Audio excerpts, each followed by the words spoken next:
Bismillahirrahmanirrahim. Dia aja yang taubatnya itu udah berazam, pengen taubat banget. Kata gurunya, kamu nggak akan kuat, nggak akan istiqomah kalau masih tinggal di sini. Hijrahlah, carilah circle, suhbah, bi'ah, lingkungan, masyarakat yang bisa menguatkan hijrah ataupun taubat kamu. Maka akhirnya dia mencari circle itu. Kalau sendiri nggak akan kuat. Itulah maksud dari firman Allah di dalam Al-Quran ketika Allah berfirman di surat At-Taubah ayat 119. Ya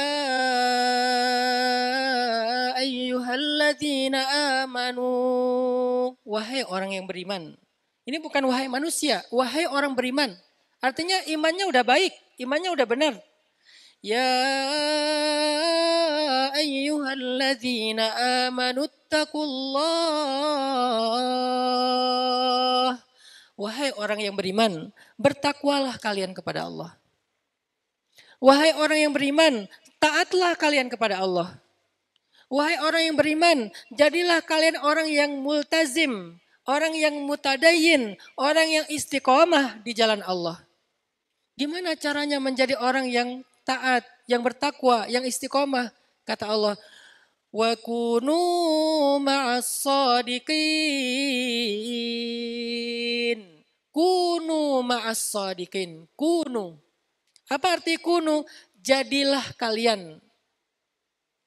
Kunu itu artinya jadilah kalian. Apa bentuk jadi di sini? Apa arti jadi di sini? Terbentuklah kalian. Jadi itu artinya ada hasilnya. Bukan sekedar punya teman, sesekali ketemu, bukan. Tapi dibentuk oleh pertemanan, dibentuk oleh kelompoknya, dibentuk oleh jamaahnya, dibentuk oleh teman-teman sahabatnya, dibentuk sehingga dia menjadi orang-orang yang bertakwa. Kunu ma'as shodiqin, senantiasalah kalian, adalah kalian, bersahabatlah kalian, jadilah kalian. Ma'a di situ artinya merawat pertemanan, selalu ada, selalu membersamai, jangan pernah meninggalkan. Siapa yang harus kita bersamai? As-shodiqin, orang yang benar. Arti orang yang benar, orang yang senantiasa berpegang kepada kebenaran, yaitu orang solih. Dan ini ayatnya perintah, saking pentingnya mencari teman yang baik, sampai Allah perintahkan, kunu ma'as shodiqin. Masuklah kalian ke grup WA-nya orang-orang solih. Apa masalah kalian? Ustadz, saya tuh pengen khatam Al-Quran, tapi Al-Baqarah aja gak pernah lewat. Baru baca satu halaman, udahan. Baca lagi satu halaman, udahan. Kapan khatamnya Ustadz? Gak kuat baca Quran. Masuk ke grup orang-orang yang rajin baca Al-Quran. 1 hari 1 juz, 1 hari setengah juz. Lama-lama 1 bulan, 2 bulan, 3 bulan, khatam. Ustadz, saya susah banget bangun pagi. Sholat subuh selalu dijamak dengan sholat duha. Dan itu udah 10 tahun saya istiqomah menjamak subuh dengan duha. Akhirnya cari apa? Carilah grup teman yang rajin sholat subuh. Ustadz, saya tuh masih pacaran. Pengen banget jadi orang yang istiqomah. Yang masuk ke dalam 1 dari 7 golongan manusia yang mendapatkan naungan Allah di padang mahsyar. Nomor 2-nya syabun nasya'a fi ibadatillah. Yang tumbuh dalam ketaatan kepada Allah. Enggak pacaran Ustadz. Tapi saya enggak tega mutusin pacar saya. Akhirnya berteman dengan mereka-mereka yang sudah punya pengalaman di bidang itu. Ustadz, saya takut dengan riba. Dengan mereka yang pengalaman meninggalkan riba dan sukses survive dengan ujian hidupnya. Cari teman yang bisa mendukung kita dalam kesolihan. Yang rajin ngaji, yang rajin ke masjid, yang udah mulai sering hadir dalam taklim, yang udah berhijab. Ustadz, saya pengen berhijab tapi malu. Kenapa malu? Pasti karena temannya belum pada berhijab. Jadi ngerasa canggung sendiri di antara teman-temannya yang belum berjilbab, belum menutup aurat, dia canggung sendiri. Maka cari juga teman yang bisa mendukung kita menutup aurat dengan sempurna. Malah ketika kita punya teman yang baik jilbabnya, kita akan malu kalau jilbab kita itu jilbab yang belum sesuai dengan tuntunan syariah. Misalnya jilbab yang masih kelihatan lehernya, Atau jilbab yang masih kelihatan telinganya. Karena ada anting-anting bagus pemberian pacarnya. Kayak nggak rela gitu kalau nggak kelihatan. Akhirnya jilbabnya diginiin, kelihatan telinga. Atau jilbab yang agak heboh, jilbab tornado yang dililit-lilit ke atas. Ada juga katanya jilbab sakaratul maut yang diikat di leher. Macam-macam bentuk jilbabnya. Tapi karena circle-nya, teman-temannya jilbabnya bagus, menutupi dada. Terserah modelnya apa. Ada yang gaya Arab, ada yang gaya Turki, ada yang gaya Indonesia banget. Yang penting secara value-nya menutupi aurat dengan baik, bukan membungkus aurat. Akhirnya dia akan termotivasi memperbaiki pakaiannya. Laki-laki juga kayak gitu, akan termotivasi untuk menutup auratnya sebagai laki-laki yang batasannya antara pusar dengan lututnya. Kalau dia pakai celana, oke, di dalamnya dia pakai legging ketika berenang, ketika main futsal. Karena teman-temannya baik dalam menutup aurat. Itu semuanya tergantung teman. Itu semuanya tergantung teman. Sehingga Allah Subhanahu wa taala berfirman, "Ya ayyuhalladzina amanu taqullah wa kunu ma'as shadiqin."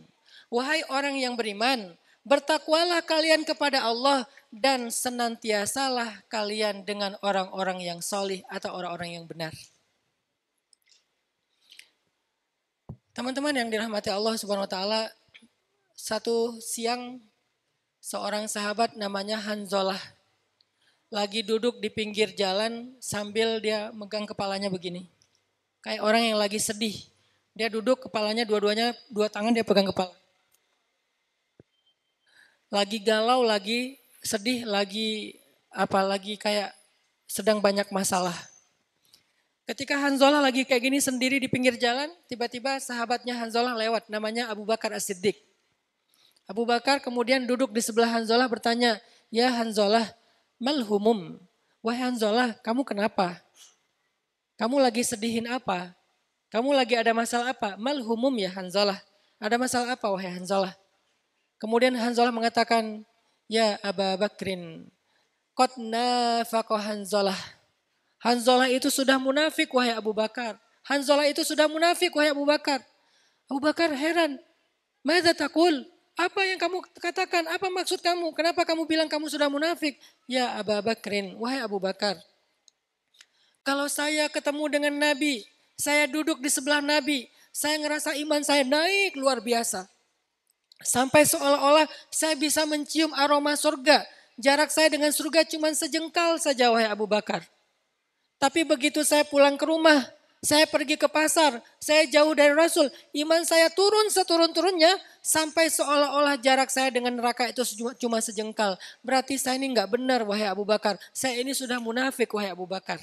Sementara kalimat munafik itu bagi mereka kalimat yang sangat berat. Selain kalimat kafir.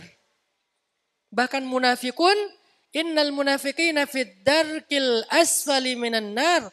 Orang munafik itu berada di aspalnya neraka. Aspal loh. Apa itu aspal? Tempat yang paling rendah yang diinjak-injak. Yang bahasa Arab jadi bahasa Indonesia. Asfal. Karena kita nggak bisa bilang fa, jadilah aspal. Innal munafiqin fid darkil asfal minan nar. Orang munafikin berada di aspalnya neraka. Yang paling dasarnya neraka. Dari kata asfal, jadi aspal. Tempat yang paling rendah yang diinjak-injak neraka. Sehingga ketika Hanzalah mengatakan, nafaqa Hanzalah, munafik sudah Hanzalah, munafik sudah Hanzalah. Abu Bakar kaget. Madza taqul ya Hanzalah, kamu gak salah ngomong mengatakan dirimu munafik. Ternyata yang dia keluhkan imannya naik turunnya tuh terlalu ekstrim. Kalau lagi naik kayak udah di surga, kalau lagi turun kayak di neraka. Gimana ini wahai Abu Bakar? Sebagai teman yang baik, Abu Bakar tidak memarahi Hanzalah. Tidak mengatakan dasar kamu ahli neraka, dasar kamu apa dan seterusnya. Enggak, Abu Bakar itu teman yang baik. Dia tidak menghakimi, tidak menuduh bid'ah, neraka, sesat, apa enggak. Dia dengan santun. Apa kalimat Abu Bakar?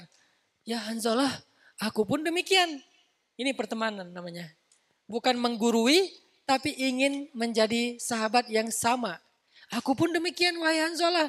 Aku juga sama, ngerasain yang sama. Apakah aku juga udah munafik wahai Hanzalah? Aduh gimana ini? Akhirnya kata Abu Bakar, gimana kalau kita tanya langsung kepada Rasulullah SAW? Itulah fungsi teman.